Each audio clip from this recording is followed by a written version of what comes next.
Secure all cargo. All passengers aboard. Bowman, cast off bowline.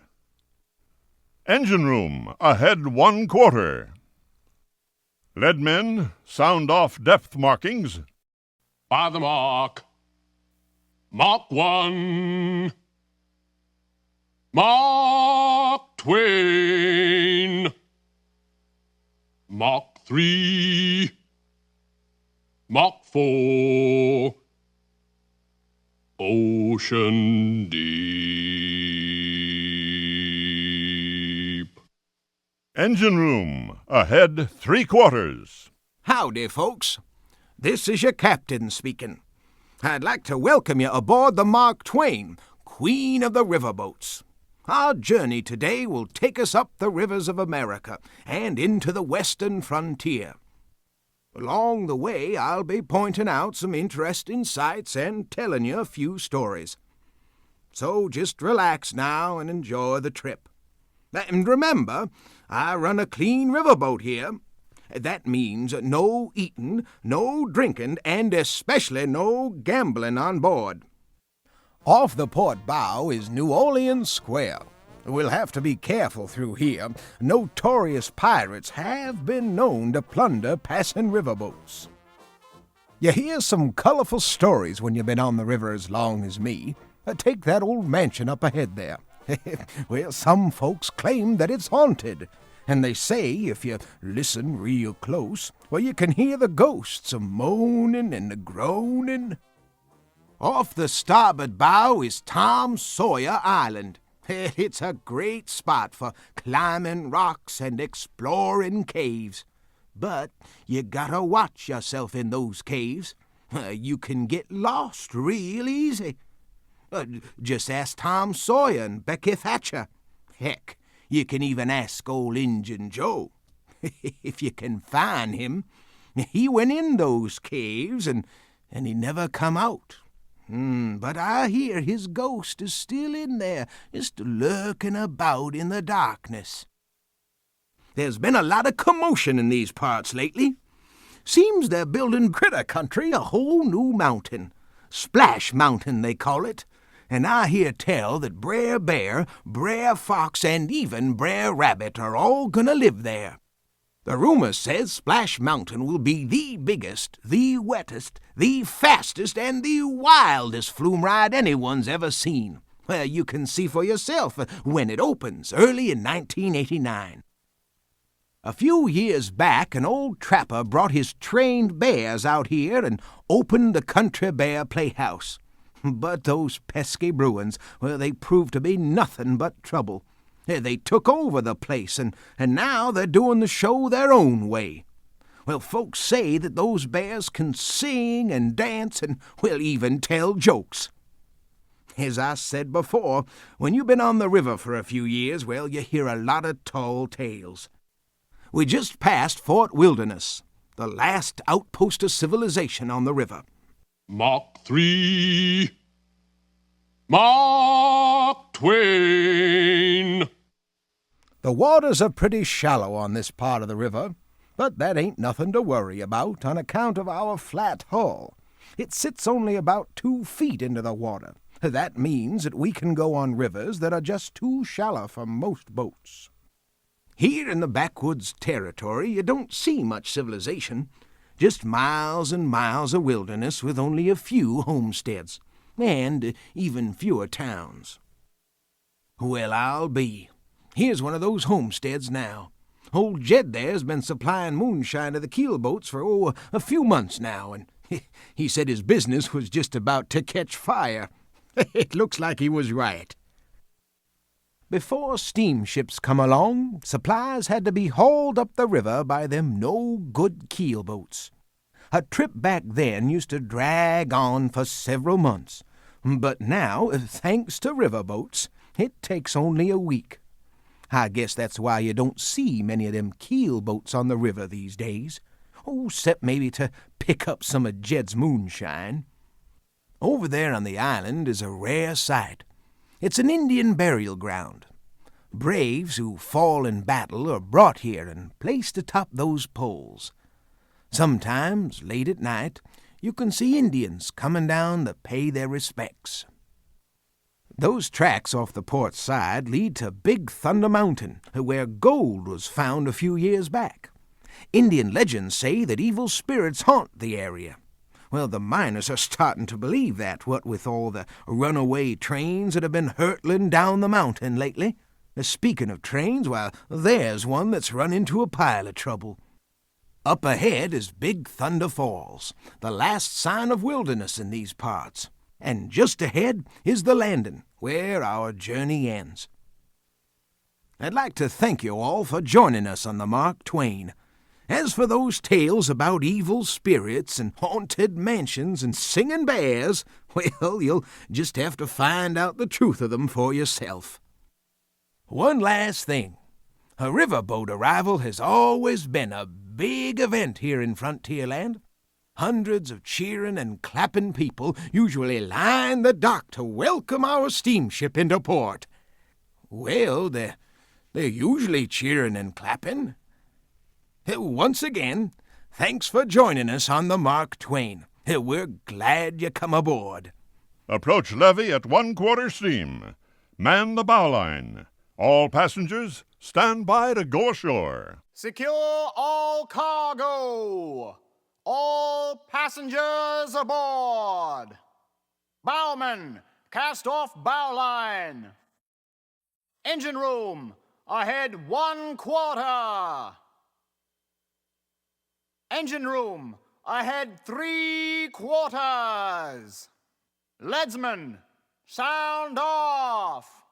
By the mark. Mark 1. Mark Twain. Half Twain. Mark 3. Mark 4. Deep 4. Ocean deep.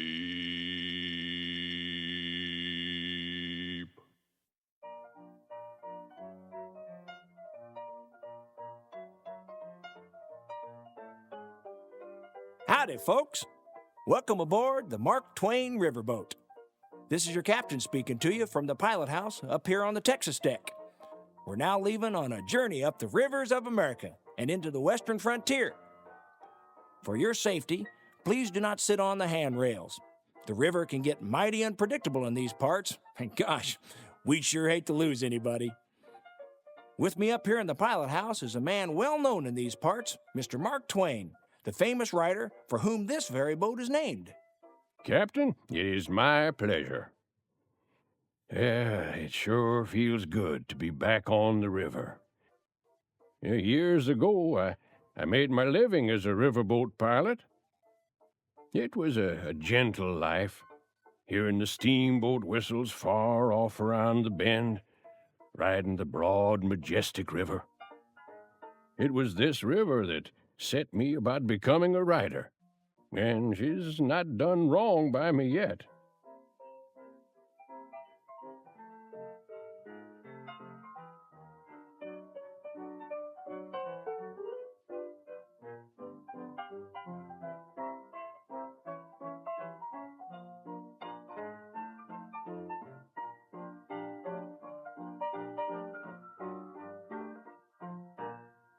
Over there across the way is what used to be the grandest mansion in these parts. It's been sitting there empty for, must be 20 years. Yep, that mansion looks pretty respectable from the outside. But the townsfolk tell me a whole different story. They say it's haunted, and late at night, when the river's real quiet, strange and unearthly sounds reach out from that old house. Now hold on there, Mr. Twain. You're starting to scare the youngsters, not to mention me. Sir, truth is the most valuable thing we have. I believe we should be economical with it. Now, coming up on the port side is the most famous and strangest mountain in these parts. Those folks who've explored it from the inside say that there is music in its caves and laughter in its falls. Now who's telling stories here? Attention, deck watch. stand by for river traffic. Over there to port is a canoe landing where local guides meet traders and explorers to lead them into the wilderness. You know, with all the traffic plying the river nowadays, it's a wonder there's any wilderness left. We just passed Fort Wilderness, the last outpost of civilization on the river. Mach 3, Mach 3, quarter less 3, half Twain, half Mark Twain, quarter less, red flag and touching. If you're new to the river, you're probably wondering about those calls. Now that's the leadsman calling out the depth markings to keep us from running aground. Mark Twain. You know, back when I was a riverboat pilot, on many a night of storm and fog, we'd be straining our ears to hear that call. That's the welcomest sound of all to a riverman. Those two sweet words, Mark Twain, safe water. Attention, Captain. Settler's cabin afire off starboard bow. Yeah, I see it. Poor souls. I'm afraid we're too late to help. Captain, pardon my opinion, but it looks as if that fire was caused by just plain carelessness. Those folks aren't only losing their own home, but the home of those eagles as well. Humph. My sympathy goes to the eagles. Yeah, looks like the signs are clear. Man is in the forest. We're now entering Indian country. Up ahead is the local chief coming to welcome us. Indian village ahead, Captain.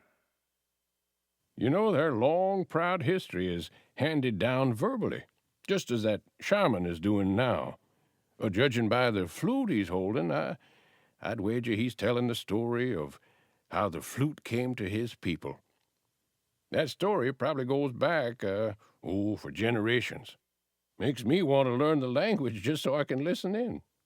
Now look there to starboard. That beaver's about to add some cargo to our boat that weren't signed in proper.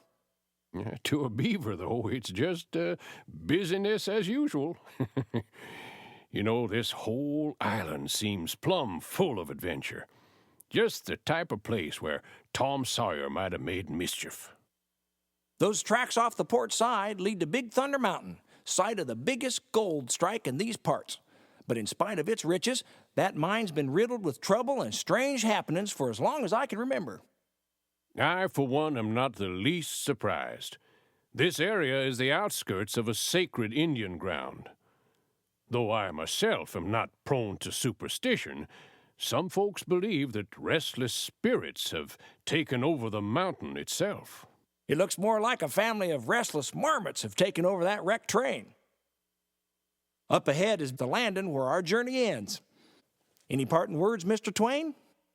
And I'd like to leave the folks with just one thought for the day. Always do right. This will gratify some people and astonish the rest. Thank you, Mr. Twain. And thank all of you for traveling with us aboard the Mark Twain Riverboat. We hope to see you again real soon. Engine room. Approach levee at 1/4 steam. Man the bow line. All passengers, stand by to go ashore.